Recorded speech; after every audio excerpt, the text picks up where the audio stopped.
Yes.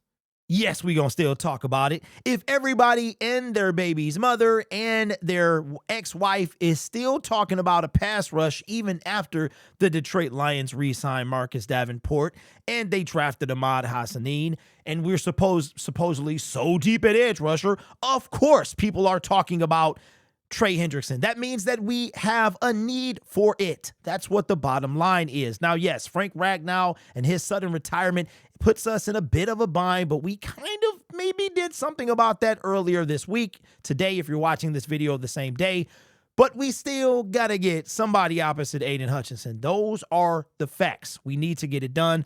Ahmed has potential, but nobody wants to put everything on the rookie. And let me ask you this. The NFC North is getting better. The NFC is getting better. We're in a win now mode, right? Super Bowl window. Everybody's saying the window has closed. I myself think it's not as wide open as it was 2 years ago, but it's still not closed yet. Wouldn't you take a Super Bowl and ask yourself this question?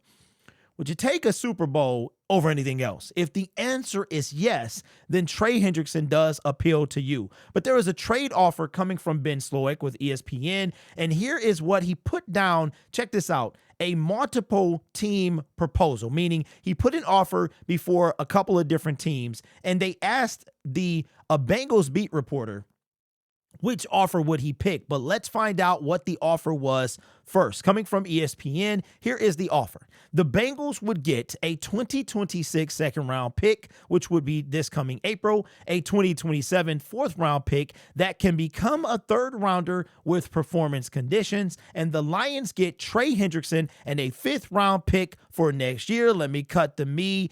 Absolutely yes. Absolutely yes. No doubt about it. It's a done deal. It ain't no more talk. Okay. Is we finished or is we done? So we would get a fifth round pick next year in Trey Hendrickson, and they would get a second round pick, which means that we would not have a second or a third in 2026. We would give up a 2027 fourth that could become a third with performance conditions. I'm assuming games played and sacks, probably heavily incentive based. Here's what they had to say as to why the deal makes sense.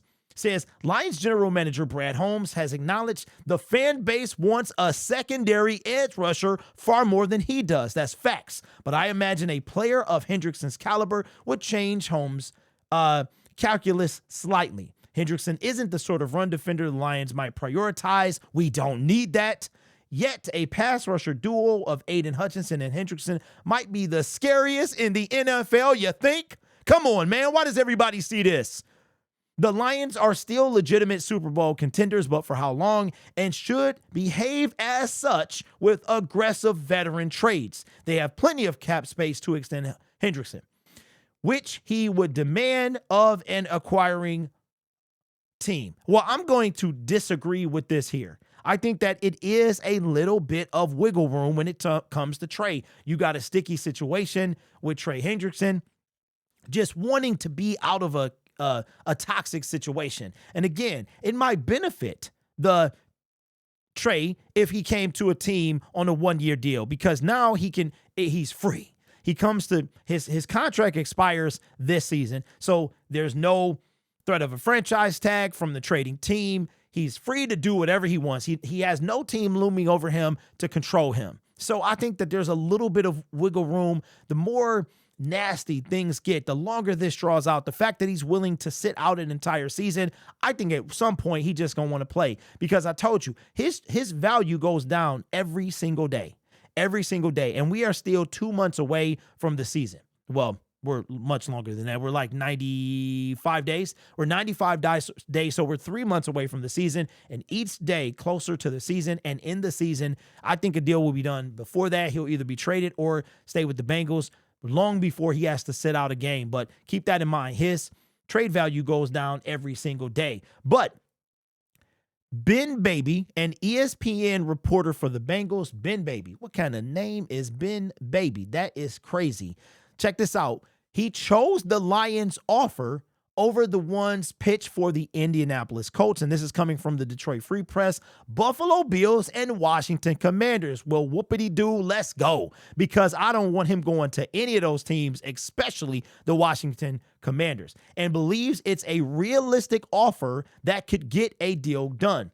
Here's what he said. By acquiring picks in 2026 and 2027, the value of the trade would be prolonged for the Bengals over the course of those players' respective rookie deals, Baby writes, mentioning that sending Hendrickson to the NFC instead of a rival in AFC contender like the Bills is a bonus. And I think any smart general manager is going to try to send a player of Trey Hendrickson's caliber out of the division and the conference if they can help it. If the deal is too good to pass up, then of course they probably would do it. In division, I don't know. Remember, we traded the Minnesota Vikings, TJ Hawkinson. We also traded in division for Jameson Williams during the 2022 NFL draft. But when it comes to Trey Hendrickson, let me get this straight. Are you taking this deal? Are you taking the deal? Are you going to take, would you take, if the Detroit Lions did this, would you do it? That means we get Trey Hendrickson and a 5th round pick for next year. Next year, we would have a 1st round pick. We would have no 2nd round pick, no 3rd round pick. We would have to wait until the 4th round, I believe, to pick. And then we would get an additional, we would have to give up a 4th rounder in 2027. I would take this all day long. All day long. And let's not forget, we have some monies that will be opening up when the contract for Frank Ragnow is, once that cap space opens up, we'll have something that's coming. I think I read a report that it's somewhere between 5 and 10 million that will be available in cap space, depending on how that thing's worked out with the retirement contract. Now, he's still not yet officially retired as far as the NFL concerned, so he is still taking up a roster spot for the Detroit Lions. And I would assume as so, with him not being officially retired, his contract is still on the books. So, is that something you would do? Would you trade a 2026 2nd round pick, a 2027 4th round pick that can become a 3rd? So let's just say a 2nd and a 3rd for Trey, a 2nd next year, a 3rd 2 years from now, and you would get a 5th round pick next year and Trey Hendrickson? Absolutely. And that's even with the deal. Even with the deal, because let's keep in mind, Trey Hendrickson does not have a no trade clause, so he cannot fight a trade. If he's traded, you're paying him right now $5 million or so more than you would be paying Zadarius Smith if he stayed on the books, and he's here. There's nothing he can do about it. Now, he can sit out if he wants to. He could pull that and sit out, and, I don't think that will look too good for his future. Not only, you're talking about he's trying to get paid, right? If he set out, nothing will happen. He's going to lose money if he does that. So what would you do? Absolutely. Absolutely. There's no doubt about it. See, here's what I want you guys to understand. Yes, winning is new to us. Being a good team is new to us. Having the highest rating in the NFL. Our games are the highest rated. I used to wonder if a Super Bowl would be the lowest rated or the highest rated with the Detroit Lions. Well, I know now it will be the absolutely highest rated Super Bowl ever if the Detroit Lions made it. So we got a lot of eyes on us, but you have to remember that Brad Holmes has a job to do. Just like you go to work, you're expected to do a job. Brad Holmes is expected to do that job as well. This is not a knock on him. This is just stating the facts. The Lions are in a Super Bowl window. Brad is planning like he's going to be around for a long time. And that would be ideal, okay? But paint this picture. Think about this. What's to stop Sheila if she bought that life? I know I'm about to make y'all mad, but it's okay. What's to stop Sheila if she's really about that life from saying, you know what, Brad? 9-7 wasn't good enough and we can't beat the good teams. What if she said that? 9-8 wasn't good enough and we can't beat the good teams. Getting to the NFC Championship, being 15-2 wasn't good enough. We need to win the Super Bowl. She relieves him of his duties, meaning does not re-sign or extend him at the end of 2027. Bring somebody in that's willing to finish the job, and they do just that. I was talking to my fellas today off the air, some of my fellas, and I thought about this. Jim Caldwell contributed to the offensive line in Taylor Decker. 2 years later, Matt Patricia, his first draft, he contributed to the offensive line with Frank Ragnow. A couple years later, Brad Holmes contributed to the offensive line with Penei Sewell. So check this out. You had the right side, the center, and the left side, they all contributed. They were all picked by 3 different regimes. What if another person comes in and finishes the job? Right? I'm not saying anything that could happen.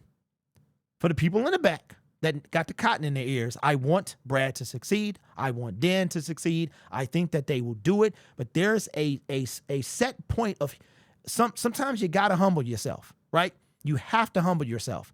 Brad Holmes might need to do that.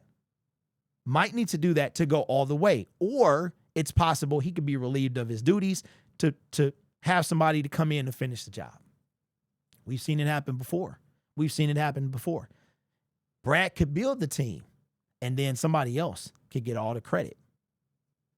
Let me know what you think in the comments below. I see you right now. The goons is out. Brad Holmes is the best general manager we've ever had. He's brought us to 15-2. Now everybody's talking about the Lions.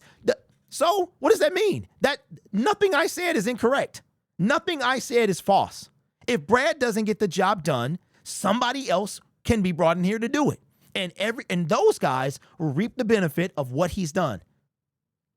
This is more than Brad Holmes. But just like Sheila is in control of the team, Brad is in control of building it. You ever seen the movie Draft Day? Kevin Costner's character tells the coach, it's my job to build the team. It's your job to coach it. Sheila makes all the tough decisions. It's Brad's job to build the team. It's Dan Campbell's to coach, and it is the players to play. Sometimes you got to be willing to be risky. That's all I'm saying. Let me know your thoughts in the comments below about anything I said in the video.